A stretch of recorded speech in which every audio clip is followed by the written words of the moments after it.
আজকে আমিও বানিয়ে ফেললাম ভাইরাল তরমুজের ডেজার্টটা। বিশ্বাস করেন গাইজ, বানাতে খুব সহজ আর খেতেও মজা। হ্যালো এভরিওয়ান, আসসালামু আলাইকুম। কেমন আছেন আপনারা? আমি আল্লাহর রহমতে ভালো আছি।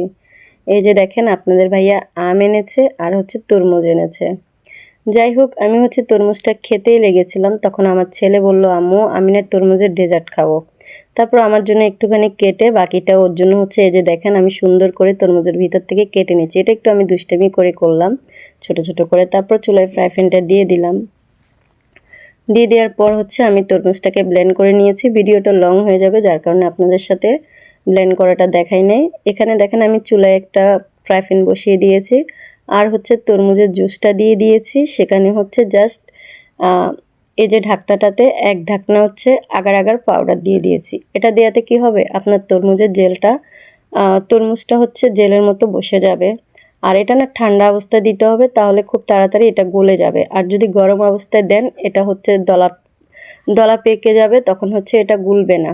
যাই হোক, এই যে দেখেন, আমার হয়তো একটু ভুল হয়ে গেছে, যার কারণে আমি একটু দলা পেকে যাচ্ছে, মাঝখান দিয়ে একটুখানি লাল হয়ে গেছে, শক্ত হয়ে গেছে।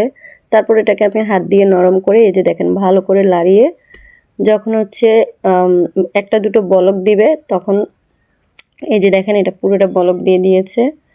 এখন কোনো কাজ নেই, জাস্ট এটাকে কোনো কিছুতে আপনারা আপনাদের সুবিধা মতো যেটা পারেন, কোনো পাত্র কিংবা কোনো মোল জাতীয় কোনো জিনিস, সেটাতে ঢেলে দিলে হয়ে যাবে।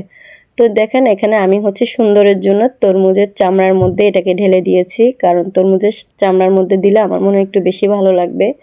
তো এটাকে আমি তরমুজের চামড়ার মধ্যে ঢেলে তার কিছুক্ষণের জন্য এটাকে ঢেকে রেখে দিয়েছি। আপনারা চাইলে এটা নর্মাল ফ্রিজেও রাখতে পারেন, আবার এটা বাইরে ফেলে রাখলেও, বাইরে রেখে দিলেও এটা শক্ত হয়ে যাবে। কিছুক্ষণ পর এটা জমাট বেঁধে যায়। তারপরে আমি এটাকে যে এভাবে সুন্দর করে ঢেকে দিয়েছি। ঢেকে দেওয়ার পর আমি ঘুমিয়ে গিয়েছিলাম। সকালবেলা ঘুম থেকে উঠে দেখি একদম সুন্দর এটা জমাট বেঁধে গেছে। তারপর কিছুক্ষণের জন্য নর্মাল ফ্রিজে রেখে দিয়েছিলাম 2 ঘন্টার জন্য।